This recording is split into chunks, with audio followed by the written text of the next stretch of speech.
Alright, so today's fruit of the Spirit is goodness. So I just wanted to share something that we talk about in church sometimes. You might have heard. We talk about the good news. And the good news is just another way to refer to the gospel, which we talk about a lot in church too. And the gospel is the Bible, and it's the good news, what we're supposed to go and do. And there's a story of the Good Samaritan, which teaches us how we should treat others and what we should do to be good to others. So I'm going to read the story of the Good Samaritan, and it is in Luke chapter 10, and I'm going to be reading verse 30 to 37. So it says, "A man was going down from Jerusalem to Jericho when he was attacked by robbers. They stripped him of his clothes, beat him, and went away, leaving him half dead. A priest happened to be going down the same road, and when he saw the man, he passed by on the other side. So too, a Levite, when he came to the place and saw him, passed by on the other side. But a Samaritan, as he traveled, came where the man was, and when he looked at him, he took pity on him. He went to him and bandaged his wounds, pouring on oil and wine, and then he put the man on his own donkey, brought him to an inn, and took care of him. The next day he took out 2 denarii and gave them to the innkeeper. 'Look after him,' he said, 'and when I return I will reimburse you for any extra expense you may have.'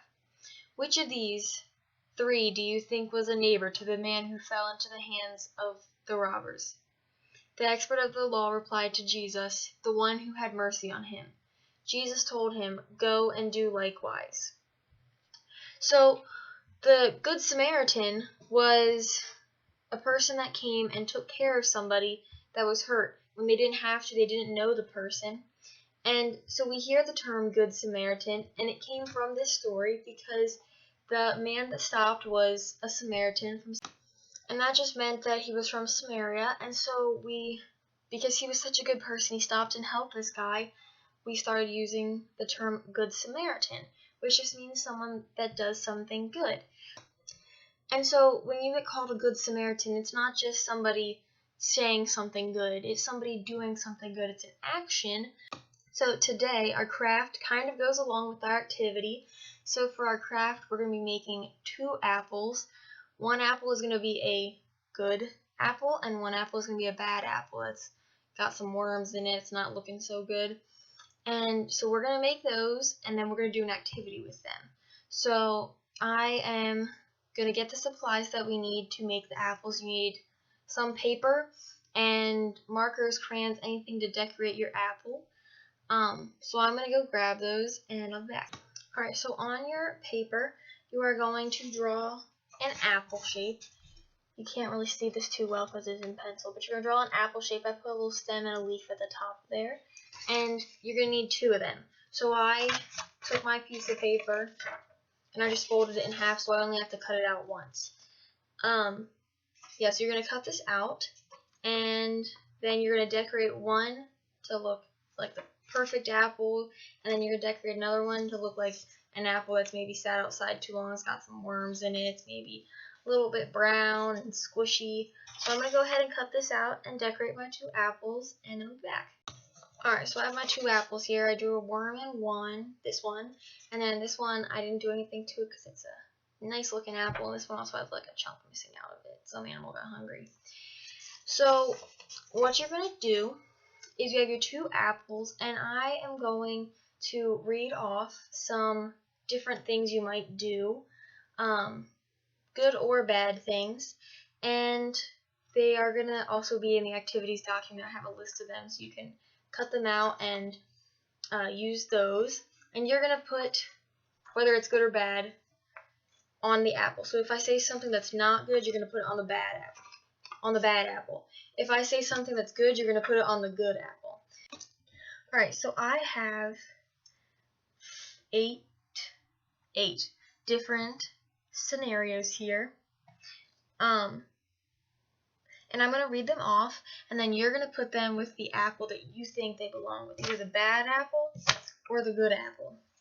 And then when you're done, I'm going to tell you where I put them, and you can tell me you can see how well you did. So the first one I have is leaving your toys a mess. So does that go with the good apple or the bad apple?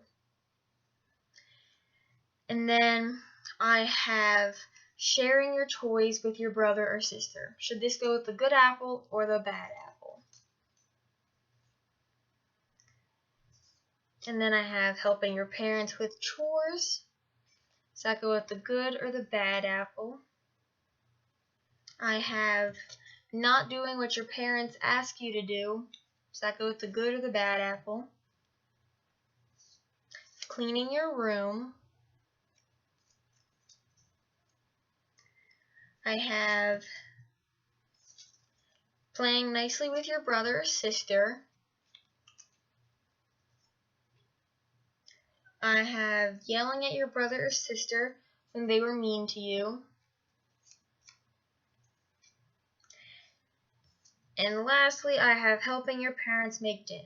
So these, put them with the good or the bad apple, whichever one you think they should go with. And then I'm going to tell you where I put them, and you guys can see how well you did. Alright, so I'm first going to go over the bad apple side. And these are things that you shouldn't do that aren't good. So on this side, I have yelling at your brother or sister when they were mean to you. We shouldn't do that. We should be nice to our brother and sister. On the bad side is leaving your toys in a mess. We should clean up our toys, or at least not have them in a mess in the middle of the room. And on the bad apple, we also have not doing what your parents ask you to do. If your parents ask you to do something, you probably should do it. And so then on the good apple side, things that we should do, I have sharing your toys with your brother or sister, helping your parents with chores, cleaning your room, playing nicely with your brother or sister, and helping your parents make dinner. So these are all things you should do. And there's a bunch more things that you should or shouldn't do, but hopefully these will remind you to be like the good apple, to do good things, and to not be like the bad apple that's kind of gross and you don't want to eat. Just like if you aren't doing good things, people might not want to hang out with you if you're always mean to them. So this week I want you all to remember to be like the Good Samaritan and help others, and don't just say how you're going to help others. Actually help others and do good things for others, because goodness is shown through your actions. So I'll see you all next week. Have a good week. Bye.